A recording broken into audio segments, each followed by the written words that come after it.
switch to the second session that's on the schedule for today as part of this launching investment cafe program. And that is one that I'm quite excited about. I mean, all of the sessions are of great value today, but this one is going to be interesting. We have an amazing panel lined up for you with seasoned entrepreneurs that are very eager to share their funding choices and their funding route around their business and their business ID with you. So I'm expecting interesting tips and learnings, and hopefully also some great anecdotes that we can all learn from. So without much further ado, just so everyone knows, so we're recording this session. So if for some reason you're not able to join this session in full, we'll be uploading this session onto our YouTube channel later on. So don't worry if you have to step out somewhere. Yeah, that's it. For now, I'd like to introduce you to those panel members that we have here. First of all, we have Ruben Wieman here. He's the founder of Oneteam, formerly called Flex Appeal. We also have Willemijn Wortelboer. She's the owner of Raw Paints. We have Niki, who is the co-founder and CEO of Juuve. And we have Christine Pijpers. She's the managing partner of Outplacement Online and Career Kit Online as well. And I'm not going to be the one posing the questions to them today, but that will be Charlotte van Slobbe. She will be moderating the panel discussion. She's the director at the Investeerders Club and also one of the partners of Investment Cafe. So I'd love to hand over to you, Charlotte. Thank you, Laura. Thank you for the introduction, and welcome to all the guests and all the panel members. And thank you for taking the time this afternoon to share your entrepreneurial and your funding stories, because that's what we're here for. Let me first say out there to the viewers, there's not one set of rules if you're going to go out and try to get to find capital. Every deal is unique, every entrepreneur is unique, every investor is unique. So I'm glad we have 4 people here today, so we can hear very different experiences, and we'll just hopefully they'll be inspirational and hopefully don't scare people away, because funding, raising funds can be a long way and not always pleasant, but hopefully in the end with the right investor the journey can be fun. So I'll first ask all the 4 entrepreneurs to introduce themselves. I'll start with Ruben, who's on my top left. Can you please introduce yourself and very short about your company? Yeah, great to be here. Founder of Oneteam. It's an employee app for companies with a lot of non-desk workers. So not like us behind our computer, but people, for example, on the shop floor in retail or in hospitality. I was working at New York Pizza myself and at the Jumbo, and we had like internets, newsletters, WhatsApp groups, bulletin boards. And I was like, why don't companies have a great app where everything for the employee comes together, as well as your pay slip and your schedule, all the trainings that you have to do, and all the communication. So that's what we do now for 75 companies in the Netherlands, like H&M or Hotel New York or Albert Heijn or New York Pizza.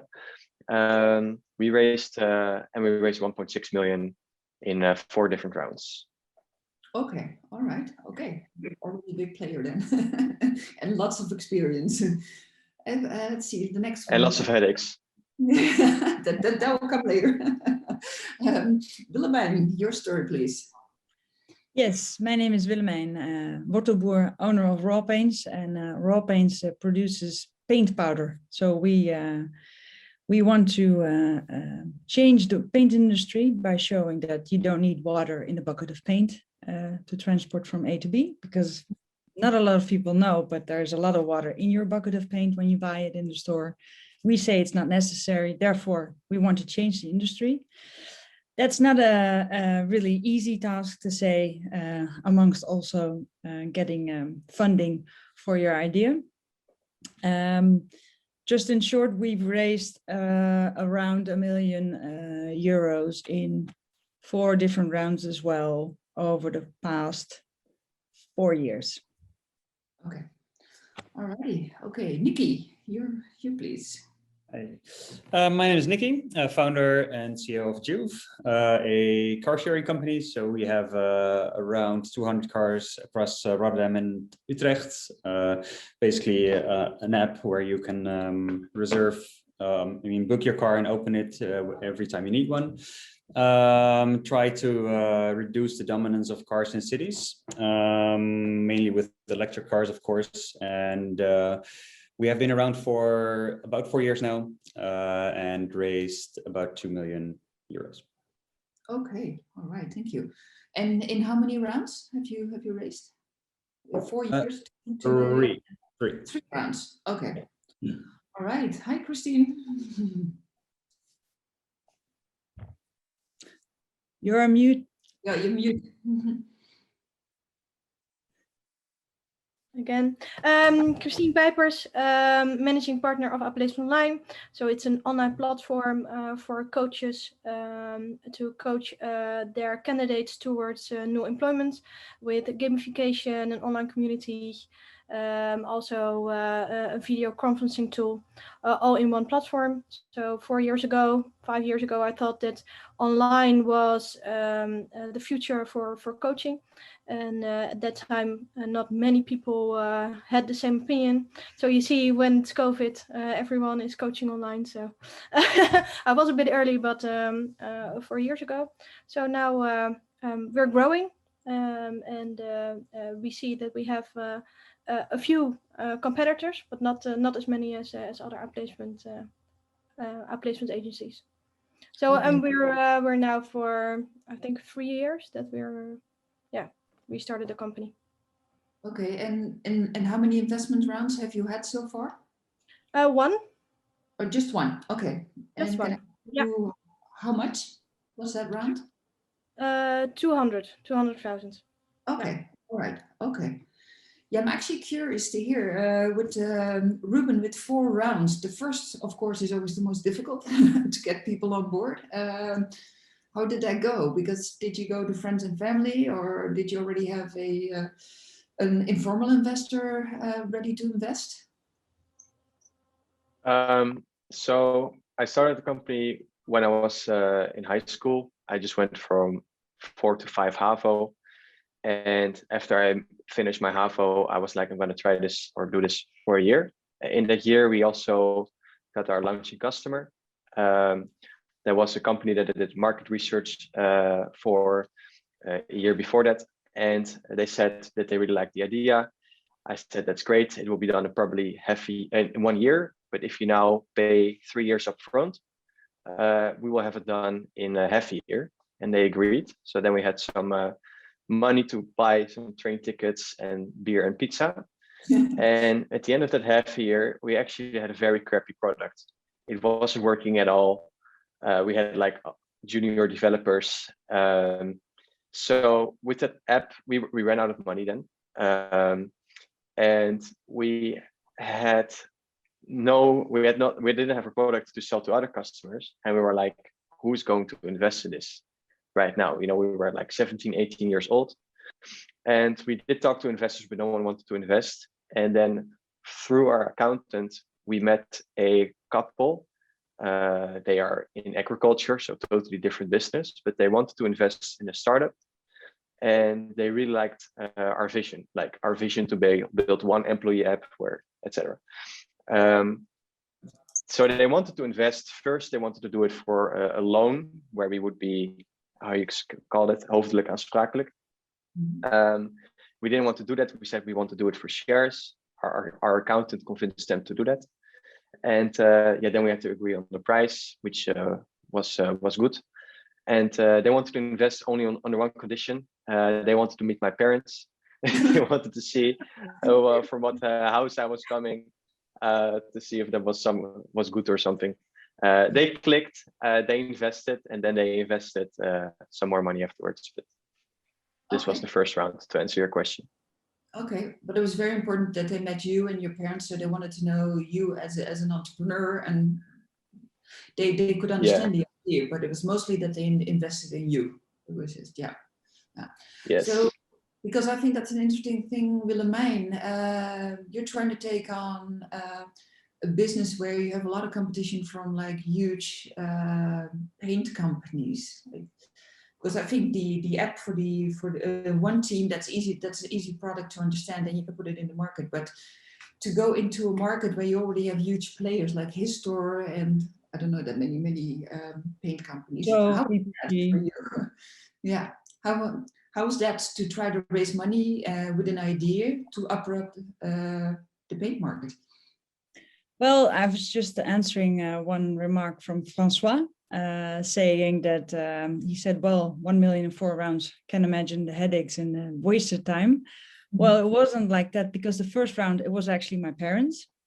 So that's really close by. And then you have the confidence and that you need to start up with a smaller amount.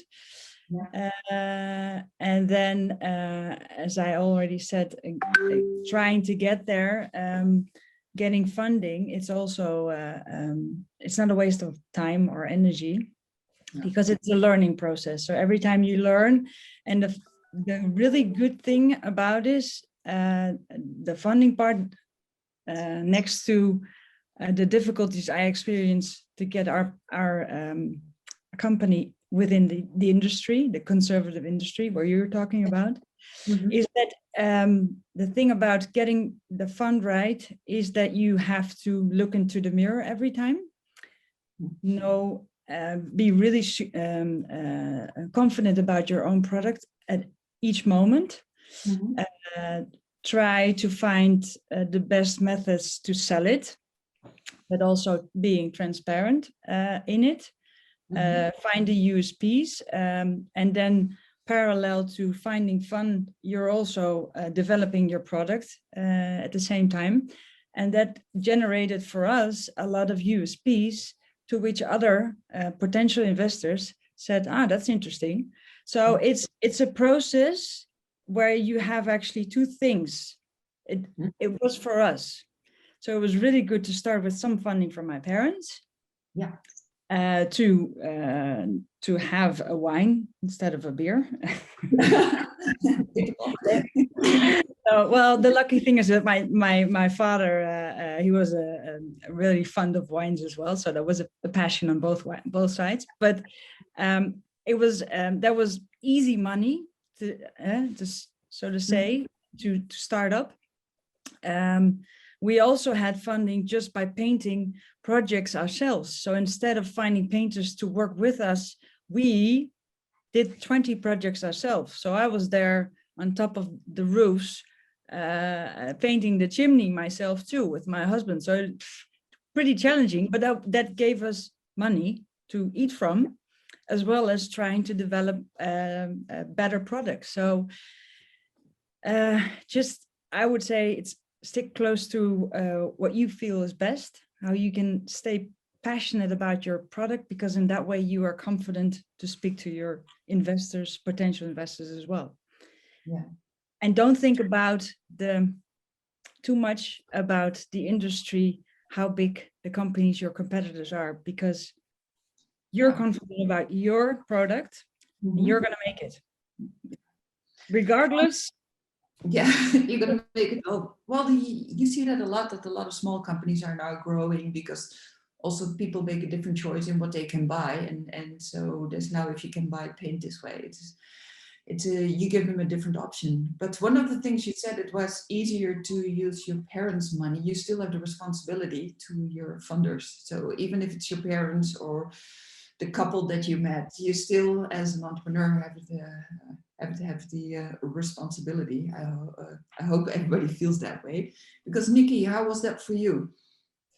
Well, I was 27 years old when I started Juuve. It was my first company, it was my first startup, so I didn't have a lot of savings to invest. And especially when you invest in a car sharing company, we needed to invest in software and in cars, obviously. So well, my savings didn't bring us very far. Fortunately, in our case, our first funding round, which was a very small funding round of just 25K, was basically a coincidence of sitting here in Rotterdam at CIC, where the city of Rotterdam and I believe 2 or 3 other organizations were organizing a mobility challenge, where they said, hey, Niki, you're into mobility. Why don't you pitch your idea and maybe you might win something, which we did. But then again, still only the 25K was only took us, well, a couple of weeks ahead.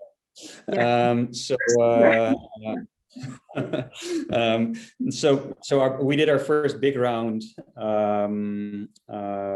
The path we chose was to get one huge prestigious name on board, and we got BMW as a customer, and we said, hey, we're working on an app which will allow you to share your cars, make your car shareable in the Netherlands, and it's ready within 6 months.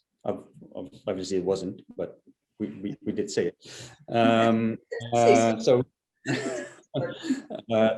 we designed a couple of print screens and presented it to them, and got the deal. And with that deal, I went to a couple of investors. Obviously, we were talking to investors back then, but they said, well, hey, if you got a deal.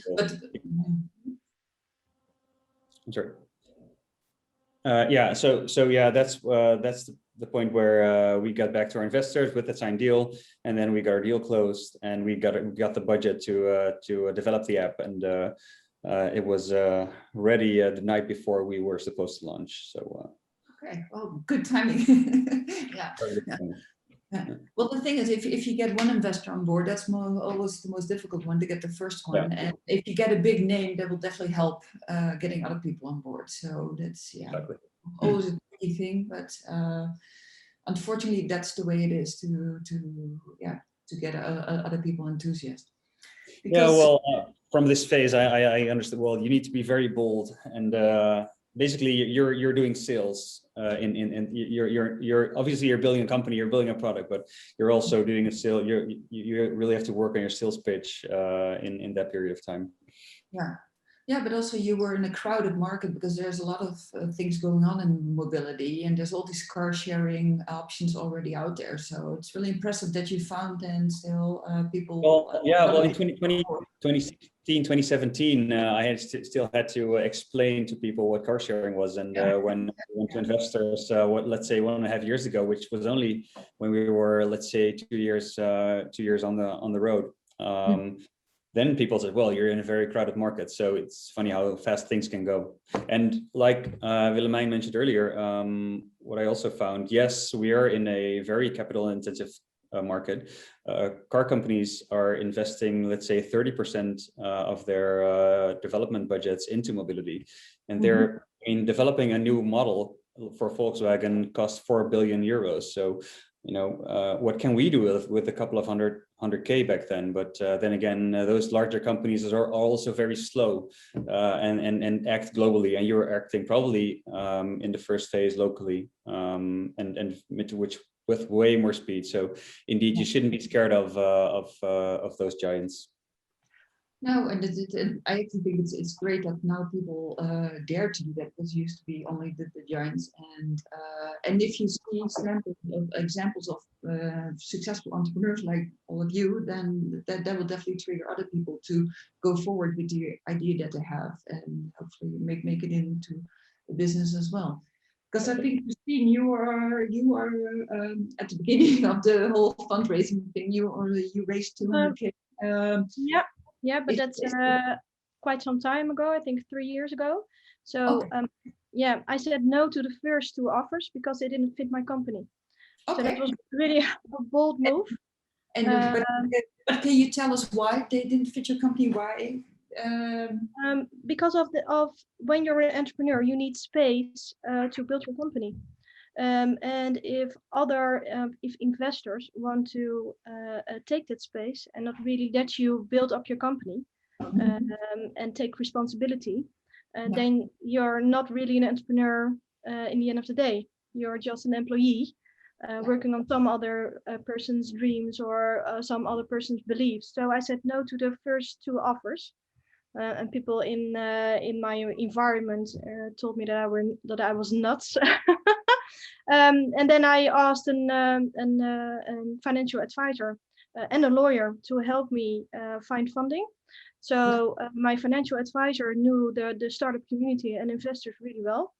I sent my proposal to 4 seed funds because I was really at the start of my company.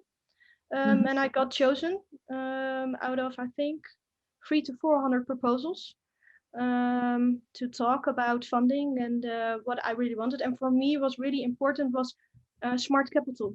So also that they can let you lead your company, but also support you whenever you need. So that was really important for me. And while we're having those conversations, it's really important to let them know that you're really capable of do anything to realize your dream. So that was really for the investors that I talked to, that I was so invested. I financed the proof of concept with my own savings. Okay. I got my launching customer Ordina on board, and then Ordina told them that it was market disruptive, and then I got my funding. Okay. So it was really a bumpy road, but you have to really listen to yourself and really, what your beliefs and how you want to build your company and who really fits also that description. So to take the liberty also to ask yourself, what do you want and what do you believe and how do you see your future with your company and who fits that bill? Yeah. Well, the most important thing is that if you get an informal investor on board, they can bring a lot more than money. And if you find the right investor with the right network or contacts or experience, that can help you so much. And it's actually very interesting to see that you all got money from different sources, from parents to through financial advisors, and it all helps you to get to the stage where you are right now. Well, the interesting thing is that it takes a lot of time to find an investor, and that's for everybody different, of course, because when you go to your parents, they might have to think like a shorter period of time over it. On the other hand, what was your experience, Ruben? Did you also try other? Well, you ran into the couple finally, but that was not right the first week that you were looking for funding. Yeah, the second funding that we took, our last round, was 800,000 in total from 2 other investors. One of them is Arco van Nieuwland, the founder of Exact Software, and another one is a group of angels. That was a more formal fundraising process. The first round with the angel was more lucky, I would say. But the last one, do you want to know about the first time, about those angels, or about this last time? The second one would be better because you already had a company, you were already going, but then you needed a larger amount of money. And so when did you decide, okay, now it's the time to start looking for funding because we might run out of money? Or was it just like somebody else told you like, okay, Ruben, it's time to move forward? What triggered it? Yeah, we knew that we wanted to raise more funding. So we started in June and we raised the money at the end of November. So what is it, like 6 months? So I think that's also pretty common, like 6 to 9 months it usually takes. And yeah, we just started with creating a pitch deck.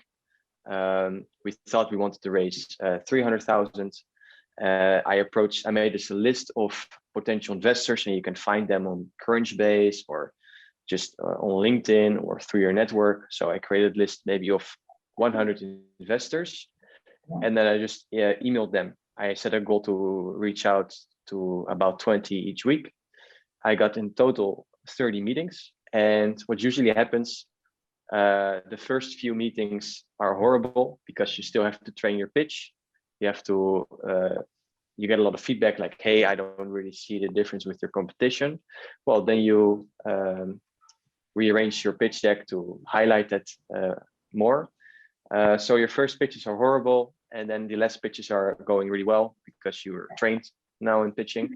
Yeah. And so in our case, it was also one of the last ones that I talked to were eventually the ones that wanted to invest. But it was just really systematic. And right now we're raising again. Right now we're raising about 5 million. And I'm doing the same thing again. So making a list of potential investors, really systematic, reach out to about 20 each week, because you're going to have a lot of rejections. So the last round we got around, a lot of rejections. And every time you get a rejection, you're starting to doubt yourself and doubt the company. We're all familiar with that. It's a roller coaster. One day you think you're going to be a unicorn. The next day you think you're going to go bankrupt. Yeah. So I just now also tell myself, first, I meet at least 8 investors before I start rethinking the future. Because that's sort of what it takes. All the founders that I meet that raised millions, they all had to talk to 40, 50, 60 investors. And most of them said no, and only 1 or 2 wants to invest. So that's just very common, and it is just pushing through. That's the only thing. And learning from each pitch you give, the feedback that you get, improve the pitch deck, etc. Yeah. Well, I think starting on time is one of the most important things, because what you said, you need to make so many appointments and it costs a lot of time, and you also have a business to run. So one good advice is start early and start meeting also just for coffee, just to get the idea down. And even if you're not 100% fundraising yet, but just already make the contact and give them an update or where your company's going, that'll help you a lot. Because Willemijn, for the 3rd round, you've now had also 4 rounds. Was the 4th round more difficult? Or do investors now really see the potential and they just jumped on it? Or are they fighting over to be able to invest? Well, no, and the first one were my parents together. Then I had an angel investor for a smaller amount to help me go to the next stage. That was only for 10K.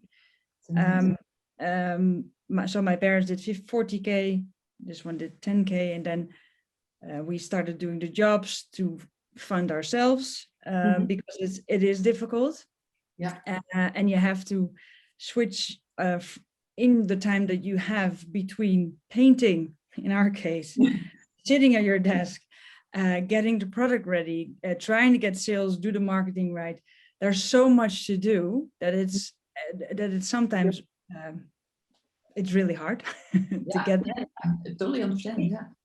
So we had then we were lucky to be on a barbecue where we met our biggest investor, who's still our investor and actually a friend now.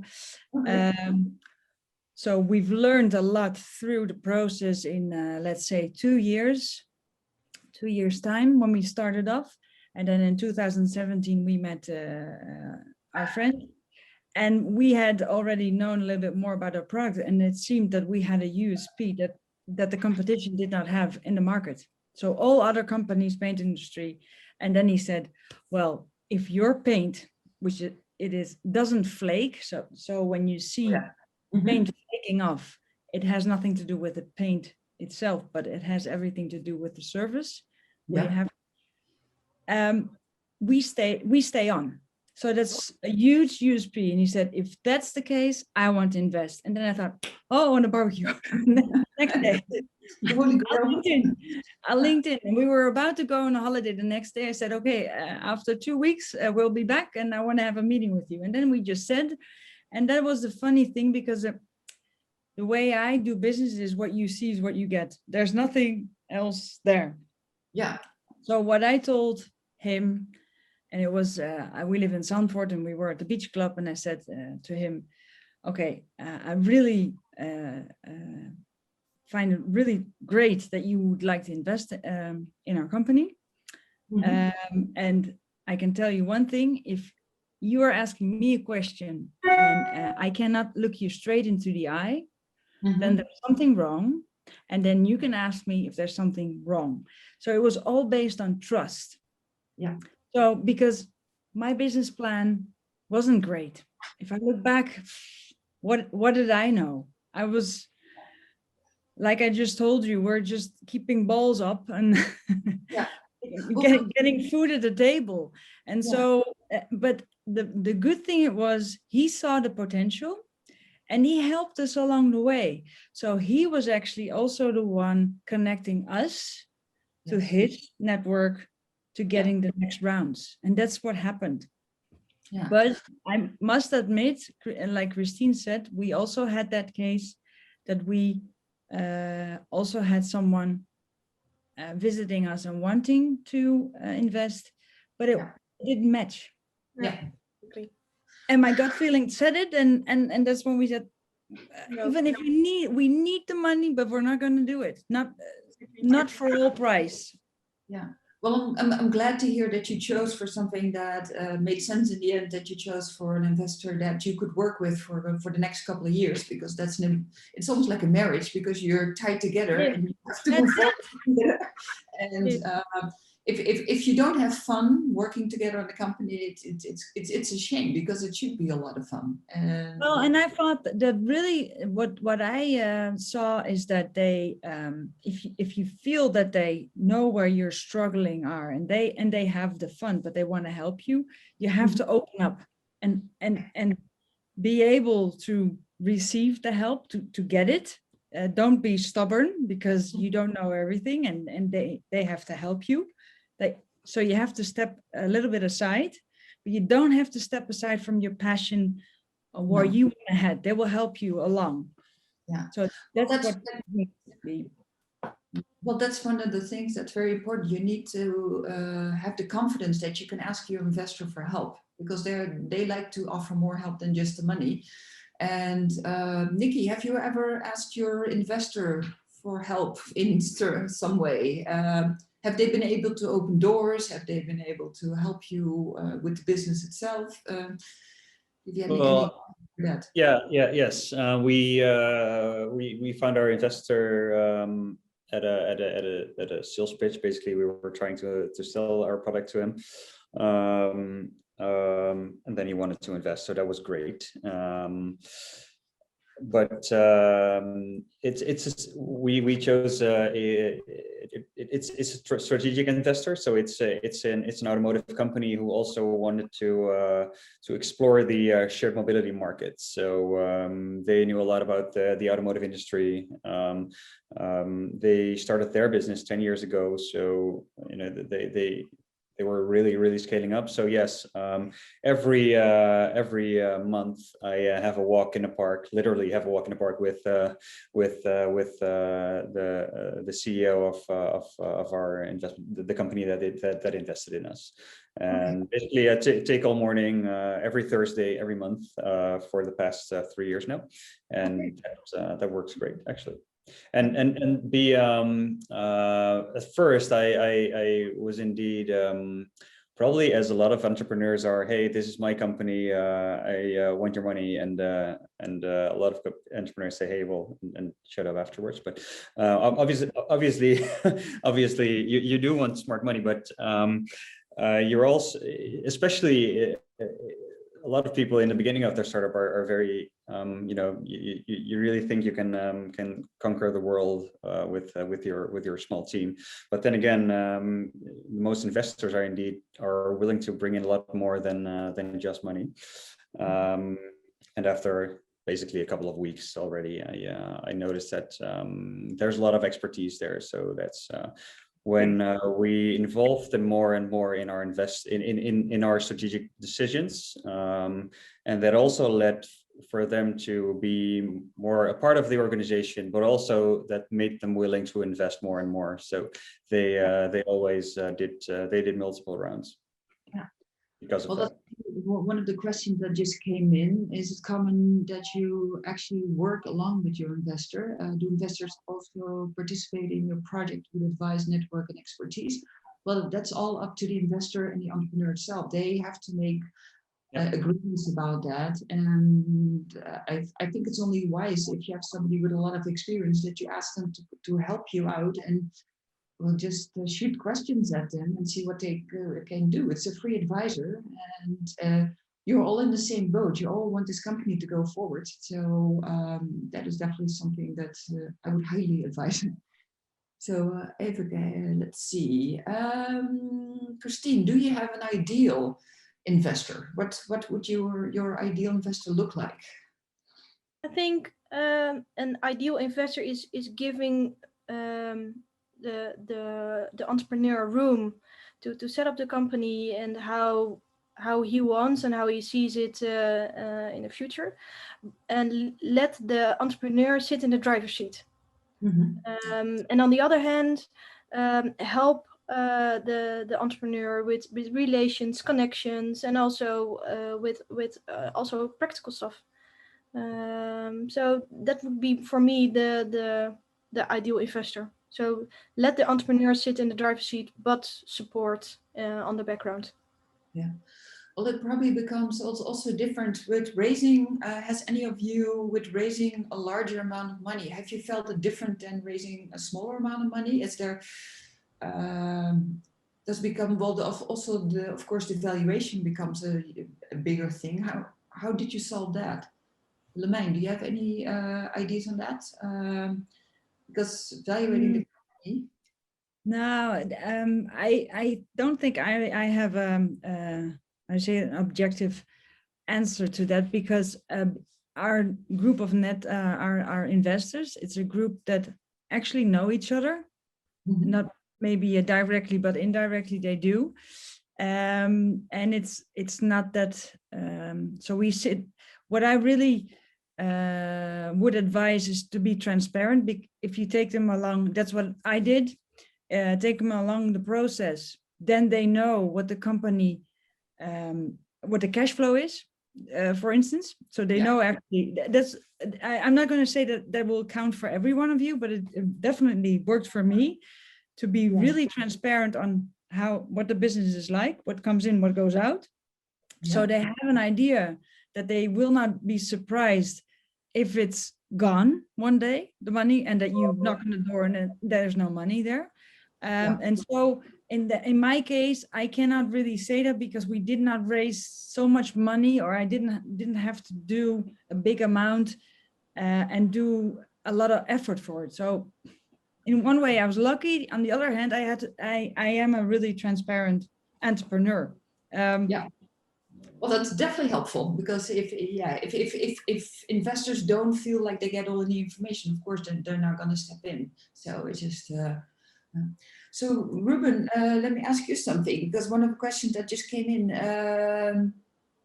it is, how do you stay true to yourself and the vision you have of your company when there's a large bag of money in front of you and they want to change? Would you have changed your entrepreneurial vision because you needed the money, or would you have stayed true to your vision and kept looking for money somewhere else?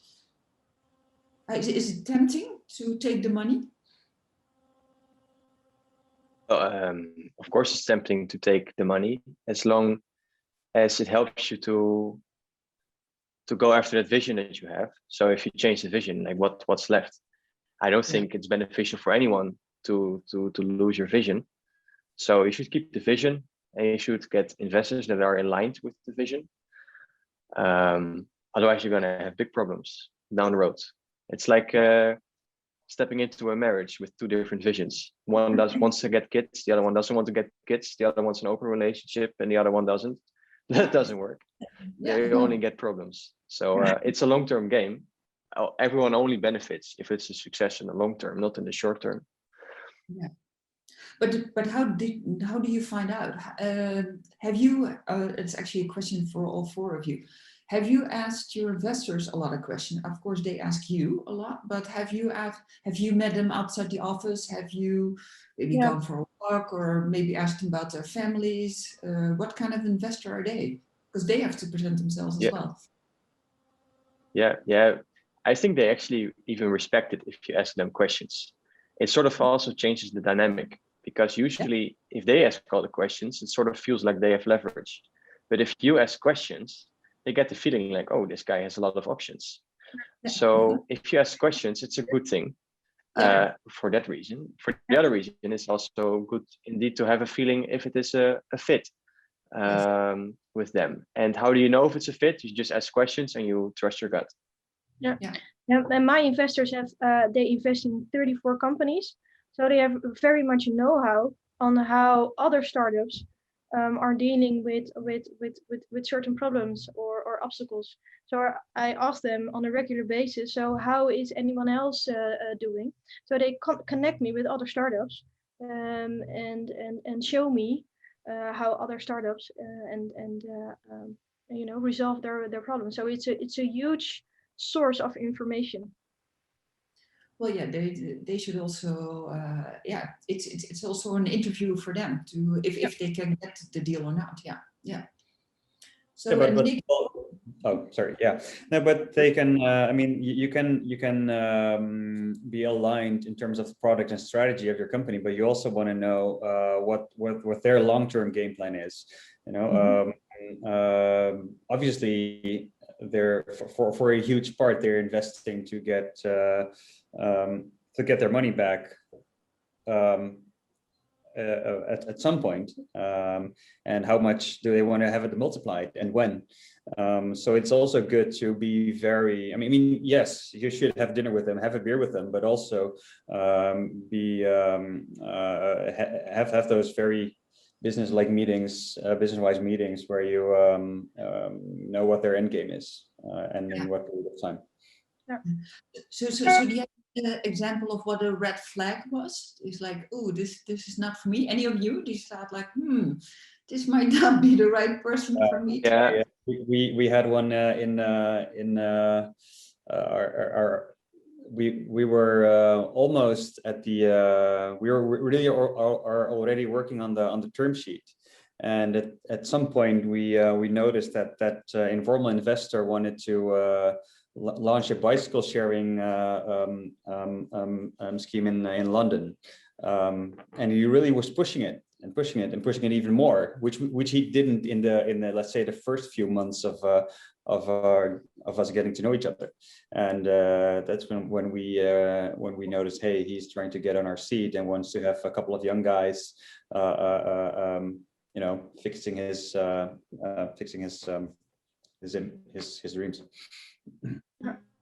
Yeah, for me it was a red flag that an informal wanted to get shares for the price for what it's worth now, and then want to buy the shares in the future for the price what the company is now worth.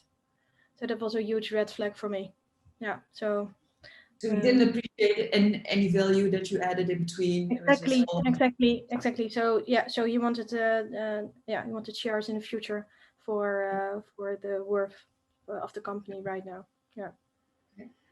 We also had a very nice red flag. I would maybe even call it a black flag. We were invited to some golf course in Wassenaar, and he was saying, "Oh, you don't have to care about money. We'll do this round. We'll do the next round. We'll do the negotiations." That was weird. And also we said, like, where does the money come from? Yeah, we know someone in Saudi Arabia. We were like, okay, thanks for the coffee. We should go. That was really strange. Yeah. There's some really crooked people out there. That was a red flag. And another one is we were talking to a CEO of a famous Dutch company if he wanted to invest. And then at one meeting, they invited an M&A specialist. So we got the feeling like, oh, yeah, they want to invest, but they actually want to acquire us. So they actually had different intentions. They want to do an acqui-hire. They wanted our developers, stuff like that. So then we also said, like, yeah, that's not the bedoeling. Okay. Wow. Okay. Well, that's interesting. So did any of you get prepared for those conversations also with the bigger rounds? Because then it's a whole different ballgame. And so you got advice from friends, family, other entrepreneurs. But Willemijn, what's your experience there? Well, we had we're actually now in talks with the sales and distribution partner, a European one, to potentially be acquired. at this moment. So so it's not a, I don't think you can call it then an investor anymore. No. On the other hand, yes, if it all goes through, because I still want to be on the job, I still want to be on the mission that we have with Wortelboer. So the requirement is that I'm in the deal. And so in that case, you can say they will invest in me again. Yeah. So, but helping to get Wortelboer to the next level. And that's what I wanted, because I know, and that's also something that I would like to give as an advice. I know what I'm capable of as a person, as an entrepreneur, but going to the next level gives a lot of responsibility as well. And I will not walk away from responsibility, but scaling up is a different league. Okay. And therefore you need different partners. And that's why for me, this is the next step, the big next step, but the best step as well to take. Yeah. Also for the company. Yeah. Well, it's good to well, for the mission. Yeah, true. It's not for me. Well, yeah, personally, of course, too. It's an achievement that you have, but also with the mission, and yeah, we're really mission based. I'm really mission based on that. I believe that we can change the world by producing paint powder. So I will not stop until we have achieved it. So yeah. Well, thank you. And then Niki, so have you ever had the feeling that an investor wanted to take over from you? That wanted to take your different ideas that were uncomfortable for you? Well, yeah, no, not uncomfortable, but yes, it happened to me a couple of weeks ago when a huge international player wanted to acquire us, we are right in the middle of a funding round with our current shareholders, but they were struggling a bit, and then actually in this case helped us, because we are, like you mentioned before, struggling about the valuation of the company, and just as we had those discussions, one international player knocked on our doors, and suddenly the value of the company went a bit higher. So in this case, the work,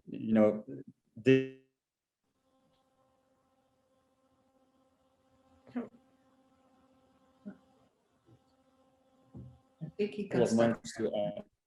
I'm sorry, I'm stuck. Oh, yeah, sorry, I'm back.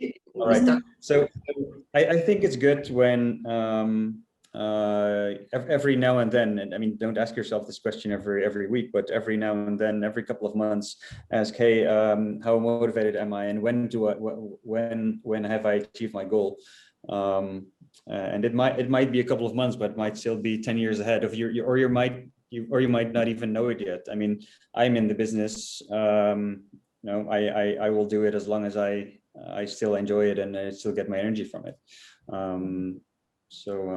Yeah, that's the way it should be. Yeah. So I'm actually curious, because I always say both parties need to be happy with the deal, because if one of two parties, if either the investor thinks he pays too much or the entrepreneur thinks he gives away too much equity, have you ever caved in and that you said, well, to get a certain investor on board, let's make, I want to sweeten the deal? Has there been examples? I have a tip around valuation. Some insight that I had a few weeks ago that really helped me. So you want to get the highest valuation, but there's a catch, because especially VCs, they want to have around a 3x increase in valuation in the next round.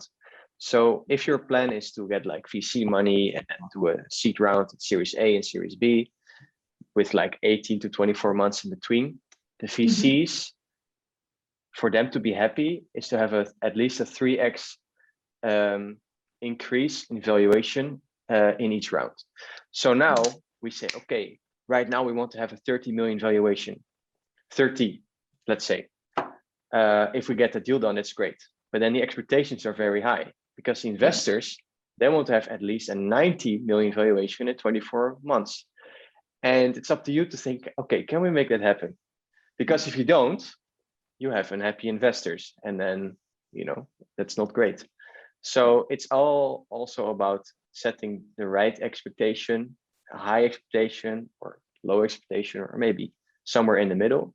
So it's very important. That's what I noticed with fundraising is, for example, the last round was a pretty good valuation, but then the expectations are also higher. And if you don't deliver, you have different conversations. And if you do deliver, so right now we also think, and they look like also from that perspective, like, okay, right now they say 30 million, so it has to be 90 million. How confident are we that they're going to reach 90 million valuation in 24 months?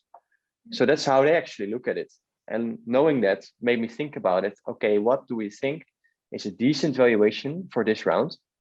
Yeah. And how much are we willing to give away? Because you do want to give away around 15 to 20% each round. So actually it's very easy sort of to calculate how much you should raise, what valuation, etc. Yeah, well, you always have to think about the dilution down the road, and everybody thinking about the dilution. So especially for the founders, if they give away too much in the beginning, there's nothing left. They can't raise money. They have nothing left themselves. So it's really something, and that's what was said earlier about the convertibles. Convertibles are done a lot, but they also give away a lot. So sometimes it makes it very difficult for them in later stages. So something to keep in mind. Yeah, and you might, as a founder, might be willing to dilute more in the beginning, because to just get the deal, but you might scare off follow-up investments, because VCs might think, hey, you only have X% of shares. How motivated will you be after this round? So yeah, but sometimes you don't really have the luxury to choose. No. You need the funding so badly, and you're in such a position that you have to say yes. And some investors do make advantage of that. That's the world we live in. the lesson, no. True. The lesson I had is you can never start too early with fundraising. Exactly. Sometimes you're in a position you can't say no, and I think that very many startups do find themselves in that position. Yeah. But what I said before, if both parties are not happy, then down the road, so also investors know if they want to work with you over the next 5 years, they need to make a deal that's also good for you, because otherwise you're going to step up and or it's going to be. And I think the larger amount of investors understand that dynamic, but not all of them. That's unfortunately but that's something you need to filter out also as an entrepreneur when you start talking to investors and get the experience that, you know, why are you in this for this? What do you want? Do you want to build a good business, or do you just want to cash in a couple of years? So it's that's why I said no the first times, and really I didn't know for sure that it was a good choice. In hindsight it was, but when you say no, you really think, what am I doing? But further along you're really happy with the choice that you made. But good products and good services will always find investors. So if you have a good thing, you will always find money. It's just that's something. I'm going to ask each one of you to have one tip to the people out there who are thinking about going for a funding round or just starting a business. Just one tip that said that really helped me in hindsight. Your financials in order. So if you talk to investors, you really have to know your financials. So your liquidity forecast, what is your runway, what is your burn rate, your margins, everything. And you have to know them by heart without a blink of an eye, because that will, your investor will be confident that you know your business and know what you have to do to make it a success. And also make sure that they will notice that you can sell your product. Also, that's the last one. Do you solve a problem in the market? Really? Yes. Do people need your product? Are you selling? Are you solving a problem? Okay, thank you. So that's from my side. Yeah. Thank you, Christine. Ruben, do you have any final tip?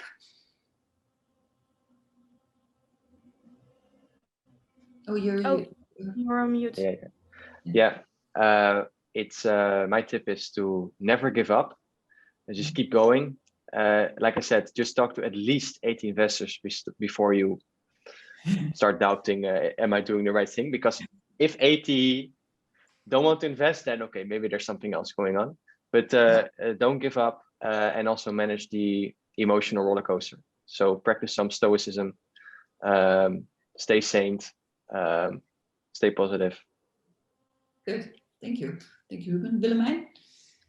Yeah, well, in addition to what Christine and Ruben say, I would also say follow your gut feeling.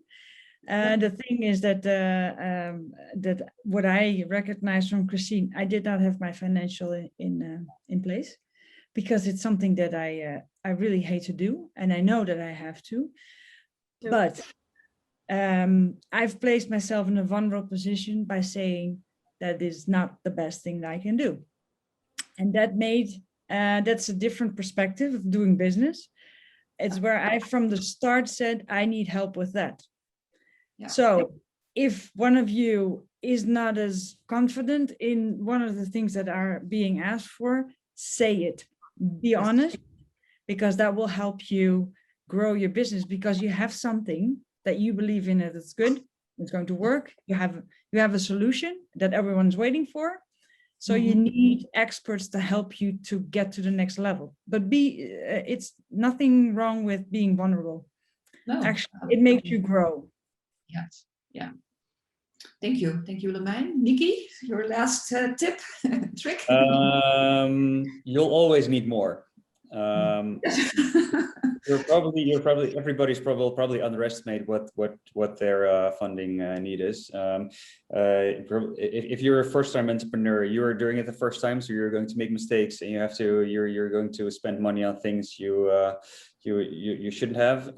But also you're probably working on something innovative. So you were doing it for the first time, but probably it's new anyway. So you're going to do things that no one has ever done before. So yeah, you're running into mistakes. You'll probably burn more cash, and you're probably going to need it sooner than you might have imagined. So yeah, always wouldn't say multiplied by 2, but some people say that that is actually a good rule of thumb. Okay. Well, thank you very much also, and thank you all the panel members. And I think I'm going to wrap this up. It's almost time if I look at the clock. One little piece of advice from me, from being on the other side, the investor side. After hearing all the stories and success stories everywhere, try to go into negotiation as flexible as you can, because if you already have a certain idea in mind that you have a certain number, or if you have too many demands, it's not going to work. So go into it flexible, and then you'll meet the right people. So it's the same as meeting people out socially. Just be open-minded about it, and then the right people will come onto your path. And I'm actually very happy to hear that you all had the guts to turn people down and to walk away from deals, and in the end, you know that you made the right decision. So that's probably also a very entrepreneurial trait. So I'm happy to hear that. So thank you very much, Laura. I'm going to give back to you. Thank you, Charlotte. Okay, bye-bye. Yeah, thank you, everyone. Thanks for joining and for taking the time to share all of your experiences. It was very valuable to hear about the routes that you have all have been going through.